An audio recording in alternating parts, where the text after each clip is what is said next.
What's going on, everyone? It's your boy Ethan. Hope you're having a great day. Before we get into the main part of the video, I had a very special announcement I wanted to make, and right now, currently behind me, you can see I'm in the beautiful island of St. Martin, and I got to thinking I wouldn't be here in this spot if it wasn't for you guys who watch the channel and just support me on a day-to-day basis. So I thought it would make sense to give back when I make one of these big trips. And one trip that's coming up this summer is the WSOP in Vegas. They moved to a brand new venue at Buddiez in Paris and right on the strip, and it's going to be super exciting. So I want to give one lucky person who supports the channel the most and a +1, their friend, to have a full weekend there, their entire flight, trip, stay, and also a buy-in comped for that weekend. So here are some details if you want to join and enter to win. The dates will be from June 10th to June 13th. You will receive a luxury suite on the strip, 2 bedrooms, so once, like I said, you can bring a friend along with you. You don't have to make the trip solo. So that's all comped, the flight, the stay. On top of that, there will be a 2-5 buy-in comped that you'll play with me, get featured on the vlog, and we'll play together, have a good time. It'll be a $500 or $1,000 buy-in, completely comped, and you get to keep that. Whatever you win or lose, it's a free roll. So just want to give back to the people who support the channel the most. And if this is something that you might be interested in, the details to join are super simple. If you're on your desktop, go to my channel, youtube.com/rampagepoker. Go to the channel. You'll see a join button there. It's $5 a month for people who want to support the channel the most. And once you enter, you will see a community post that I posted for just members of the channel. Click that. It's a Google form, and just enter all your information, and the winner will be selected on the date that's on the screen right now. So if you want to hop in and join, it's always much appreciated. On top of that, there's a bunch of other perks for members of the channel, like you can watch every single old live stream that I've posted, and I give away a bunch of money on there every time I bink a tournament. So there's a lot of comps to it, and if you want to have a chance to come out to Vegas for a weekend, everything completely comped, that's the best way to do that. So wanted to announce that. Super excited to announce the winner and get this one going. But thank you to everyone who supports the channel. Thank you for allowing me to have such a crazy experience and come to St. Martin. Also, these St. Martin videos are going to come soon, and yeah, definitely more giveaways to come. But this first one, WSOP Experience Care Package. Good luck to everyone who supports the channel, and looking forward to flying one of you guys out pretty soon. Today we are at Resorts World, and this is the same night after I played the last video at Venetian. I'm a little rusty. I haven't actually played live poker in a little bit since I moved here to Vegas, but I get a lot of questions about one of my favorite rooms here in Las Vegas, and it has to be Resorts World. It's brand new, place is awesome, and in real time right now I have a meetup game in like a few weeks, so I gotta get ready to prep up for playing against all of you guys here. But this room's awesome. There's 2 5-10s running, so I figured might as well come here, check out the action, and get some cards in the air. So I'm done talking. I have my buy-in ready, have my chips ready. Let's get into the game and try to run it up. So smash that like button, it's always much appreciated, and let's get into it. Into the Resorts World 5-10 game we go. We have $3,000 in our stack to start, and mostly straddles around this game. So it's a 5-10-20, and there's no other way to start off this session than picking up pocket queens in the small blind. Of course, no straddle this hand, but there's an open to $30. 2 players call to me, and I'm playing out of position. Obviously, very deep stacked here at this 5-10 game. I'm happy to bump it up to a pretty big sizing. I put in a 3-bet to $210, and 1 by 1, these players decide to fold. So unfortunate there, but still happy to start the session up $90, I guess. Moving on to the second hand with ace-8 of hearts on the button. There's a cutoff player who limps, and I put in a raise to 40. The player to my left now in the small blind 3-bets to $180. Big blind folds, limper folds, and on to me. I think calling here seems like a pretty bad option with this specific hand, and you know, it's definitely not the best hand in the world, and folding is just quite boring. So that kind of leads to the third option, which is another raise. I decided to put in a 4-bet, experimenting with light 4-bets here to $440. Worst case scenario is that he's going to call and we get to navigate a flop in position. But best case scenario is that this player folds, and once again, scooping up another pot pre-flop, getting the job done. Moving along, this third hand, haven't seen a flop yet. With Queen Jack of Spades in the cutoff, the player to my right opens it up to $30. I decide to 3-bet to 100, and next player to my left, once again, he decides that a 3-bet of $100 is not enough. He 4-bets to 300, and action folds to me. It looks like we are only playing pre-flop today and not going to be seeing a flop here. I fold and can't really continue, unfortunately, with this hand. One way to mix things up and actually finally get to see a flop is by playing a $50 PLO single board bomb pot. I pick up queen, queen, 8, deuce, double suited, and I'm in the under the gun position. We go 8 ways to a flop of jack 10, 8 rainbow. Double blocking queen 9, which is the nuts here, and also having an 8 to block some 2-pair or set combinations. I'm going to start with a bluff when action checks to me. I bet out $140 having some key blockers in hand, and action folds around to the button who makes the call, and the small blind comes along as well. So in middle position here, 3 ways to a turn, which is the ace of clubs. Brings in a backdoor flush draw, and I still double block the nuts with king queen being the best hand now. On top of that, having a queen high flush draw is pretty good to go along with it. So when the small blind checks to me, I put in a bet to a tune of $550, still bluffing, but now have some equity with the flush draw. The button decides to fold, but the small blind makes the call. He has a little over $1,000 behind, so let's hope to get there, or I just might have to bluff off the rest of my stack, right? Not sure, but hoping he doesn't have a straight here, as it's hard to do so with us having 2 queens. We're off to a river, which is the 7 of clubs.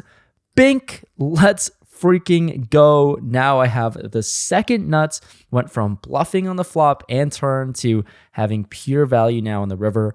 And he checks again for a third time. I announce 2 easy words, which is all in on.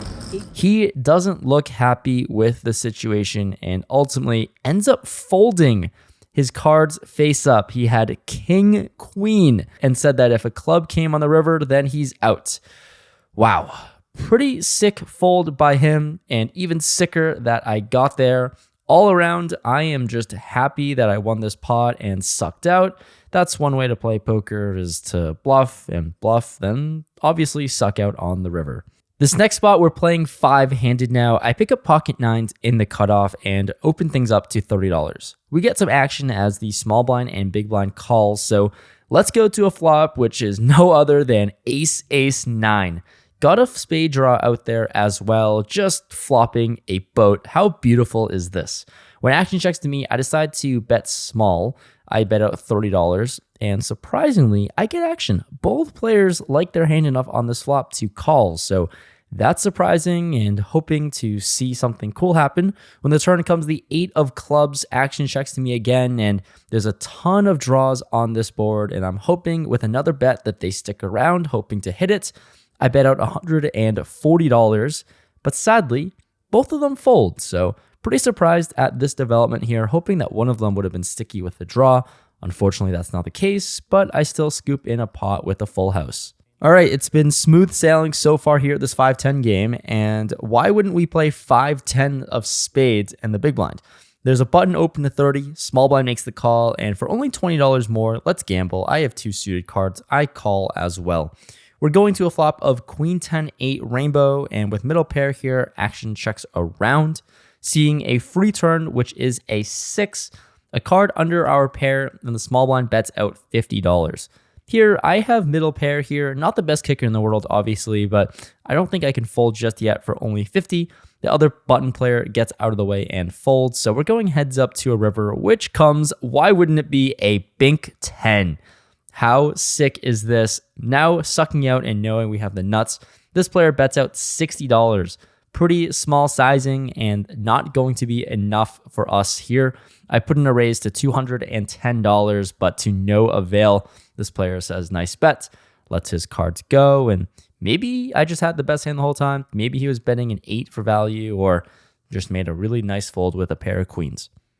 Shortly after this hand, in the 5-10 game, I actually get invited to a private 25-50 game. So wrapping things up in the 5-10, I was in for 3,000, out for 40.80. Nice profit there. And into the 25-50 private game we go here at Resorts World. I buy in for $9,000, a little short for 25-50, and with more straddles to come, but when you play bigger, we're going to be playing some pretty darn big pots. Let's get into it. Starting things off with ace queen offsuit, I'm in the hijack and raise it up to $150. The button makes the call, and now onto the small blind player who puts in a 3-bet to 700. Okay, yeah.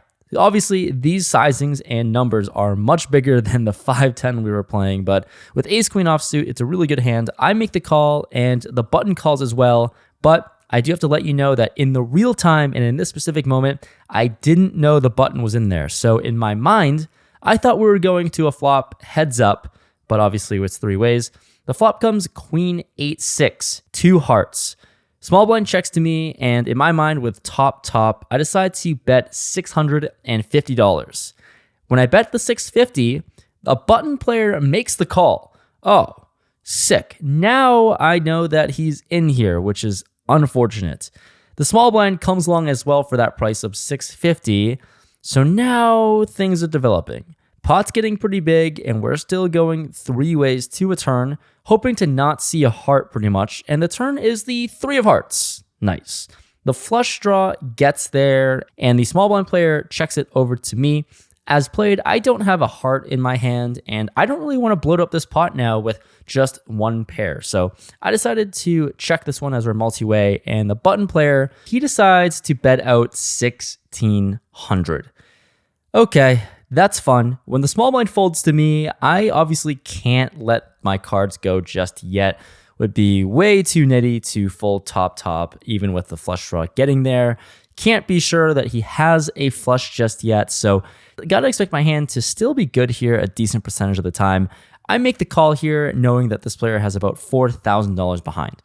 We're going to a river, which is a total brick, and it doesn't change the board texture at all. I check it over to this player, and he decides to check it back. Whew, if he decided to jam 4K, I think I would have been in an awful spot. So I show my ace-queen, and it is a good start to the session. He mucks his cards, and I win the first hand of this bigger game. In the next hand, I pick up 8-9 of clubs. We're in the big blind, and there's a low jack open to $125. We get the button and small blind to make the call, and I'm closing out the action here. Certainly can go either way with a call or raise, and honestly, I might raise this a high percentage of the time, but as played here in this bigger game, not really familiar with the players, and obviously much bigger than my 5-10 game, I just make the call and see a flop multi-way. Well, the flop comes jack 10-6, 2 clubs. Just an open-ended straight draw along with the 9-high flush draw. This is a big flop. Action checks to the low jack player who puts out a C-bet of $300, and when action folds to me, oh, you know I'm trying to pile all of my stack in here. I check raise to 1,100 to start. If he wants to put in another raise, then I'm happy to just get everything in the middle. And here, the low jack player just makes the call, so we're going to play this one out of position with a monster draw. Hoping to get there and make things easy, the turn comes a board pairing 10. It's not an amazing turn card, but I can't expect this player to have a 10 in their hand that often here. So I decide to bet out again with 9 high, because that's just what you do. I bet out $1,600, trying to figure out what his range could be. Could be a bunch of flush draws, could be a jack, could be some straight draws as well, like king, queen or something like that. And I'd expect him to fold a lot of those draws when the board is paired. And when he makes the call for $1,600, I could only expect him to have a jack or even an overpair. So with about $4,000 left to play for, we're going to see a river, which is the 3 of diamonds. Okay, total brick city, which is really unfortunate. And as played here, look, I can certainly slow down and check, but I have a really great candidate to bluff with. I only have 9 high, and obviously you can't win with 9 high. And I think that sometimes if I decide to commit his entire stack in there, he can fold some Jack X holdings. I don't expect him to fold any overpairs, but if he does have a Jack, I put them in a horrible spot by going all in, and that's what I do. I rip it all in, about $4,100 effective, and he is going through the tank, thinking his decision over. And, second hand into this 25-50 game, we are already playing almost a $10,000 pot. And after a while, he ends up flicking in a call. That sucks. I tell him he's good, and he has Queen Jack offsuit. Nice hand to you, and my starting stack is now crippled to only $5,000. And you'd think $5,000 is a decent size stack for 25-50, but not when there's a bunch of straddles flowing. I am actually the shortest stack. Not really able to add on as I had all the cash on me on the table right now, so gonna do my best to crawl out of this hole. No better way to crawl out of the hole than playing a bomb pot, right? This time, it's $100 for each person, and we're going 8 ways to a flop. I pick up 10-3 of clubs, and when the flop comes 10-8-7 2 clubs, oh dear God, what a spot to be in. There's an early position player who starts off the action by betting out $50. Okay, $50 into $800. The player to my right makes the call here, and wow, I have so much going on here, but I'm really confused about this bet. So instead of raising, I just decided to make the call because I don't know what to do and make of in this spot. The player to my left makes the call as well for $50, as it's hard to fold for such a great price. Then action folds to the button player, who decides to put in a raise. It's a raise to $500, and back onto this early position player who bet out the 50. He now decides to look at his cards. Who knew? He was betting $50 in the dark blind, and action ends up folding to me now. And this player has about $5,000 in his stack. Same with me. And look, this is just not one of those spots where I'm going to be folding, and one of those spots where I just want to commit everything in the middle. I re-raise in a very weird and unconventional way to $2,000, basically committing my entire stack. Action folds back to this button player who doesn't take too long before going all in. Obviously, I'm in here, but once again, playing another monster pot, but this time it is with all the money I have on me. So no way to reload if I lose. He wants to run it twice, and I'm obviously very happy to oblige. So we're going to 2 different turns and rivers, hoping to hit a club here when we're all in. I can't expect one pair of 10s to be good, but I miss on both boards. This player shows pocket 9s, so wins and gets there with a straight on the top board, and I win the second board with just a pair of 10s, and in somehow, some way, I got all the money in very, very much ahead. Sadly, couldn't scoop this one or hit a club on either board, so it's just a friendly chopped pot at the end of the day. Moving on from chopping up that monster pot here, I pick up ace-8 offsuit on the big blind, and there is a $100 straddle on board. Action folds around to the small blind player who starts off with a raise to $200.